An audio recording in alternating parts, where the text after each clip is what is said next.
Oh, absolutely. They were very important here. And they're part of another kind of exile that happened. Uh, and it was um, spread or carried forth to a large degree here in Lafayette and other places by technology, you know, so the rail came through Lafayette in 1880. And that was the time that we see this population and others coming in. There were some before the rail, by the way, that came in, but there were some people of Jewish background who were here earlier. Not a lot of them, but there were some.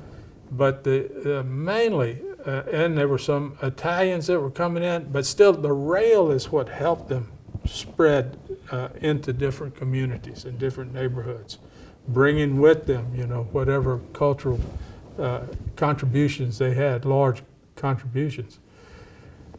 When now we call the Lebanese came here, we look into the census records of that time period, and we see that they were called Syrians.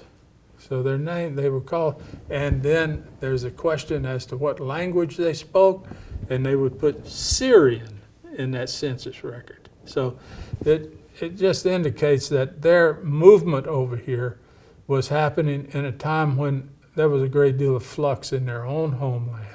And so they did, there was no Lebanon yet, right. You know, and the boundaries were indistinct, not distinct at all, you know, in between those different peoples.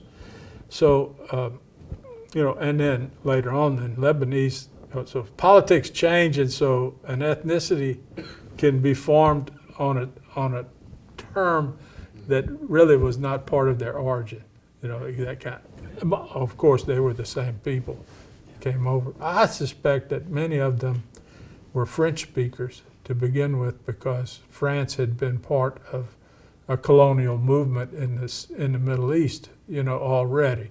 You know, they were already, and that language at least was part of for those probably that had education. And those that had some education and had some French.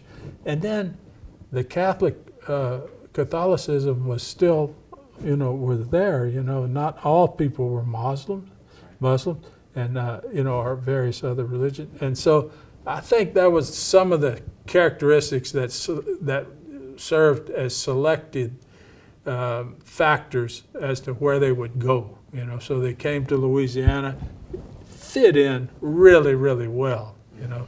They seemed to work well with the Catholics. And they had this sense of merchandising, and, you know, some of them actually in the census would say that their occupation is peddler, you know. So there were some who were actually peddling, but they went right directly into the establishment of stores of every kind, and their settlement pattern indicates that. So if you take Lafayette, for instance, and the early suburban development out of Lafayette that came out of Vermilionville first, and then it came out into the subdivisions, they got a hold of every corner lot in any subdivision, and that's where the store was. So whatever the store was, whether it was clothing, general merchandise, or whether it was food of what sort, rest, whatever it was. Later on, it was service stations. The Lebanese got into service stations. But at any rate, you know, they had that property on the corners. And so that they had that in mind.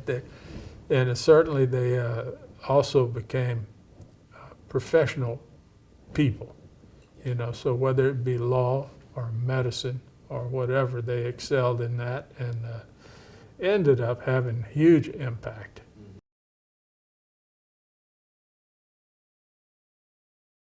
Right, of course, you know. So the Saloom family seems one of the foremost, but but there's many other ones there. Judge Saloom Jr., well, his father was Kali Saloom, and then his father was not a judge, but his father was an entrepreneur, and he owned quite a bit of it. Just to give you an example, when the rail came into Lafayette, immediately there was a need to have certain facilities around the depot. You know, so you'd have people coming on the train, coming on and off the train, and they needed anything from haircuts to saloons to whatever else they needed, to merchandise. They needed laundries, they needed clothes cleaners, they needed all kinds of stuff. Well, he got a hold of the land next to the depot, and he had every kind of thing. So the other moment, that the rail brought to bear was the need for labor. So there was an awful lot of people coming in here, some from any kind of ethnic group you could imagine, mostly European, but they needed services, they needed products, they needed stores, they needed, and so they took advantage of all of that, right? And they did so very, very well. Yeah, and they became prominent also, like Abdallahs, from what I hear, Abdallah, Boustany, all these, but the other thing is that they had a tendency to deal with any and everyone. So in those days, there was plenty, and by 1880 still, there was a lot of racial disparity and problems, with segregation. You couldn't have blacks come in the store. Blacks couldn't try on the clothes. They couldn't go into certain places and all this kind of thing. But it just seems that that Lebanese group dealt with everyone, even in health. So they established the St. Anne's Infirmary on Jefferson, was called Oak Avenue at that time. And they opened the doors. And of course, health is something that was desperately needed by anybody. But they had a great service.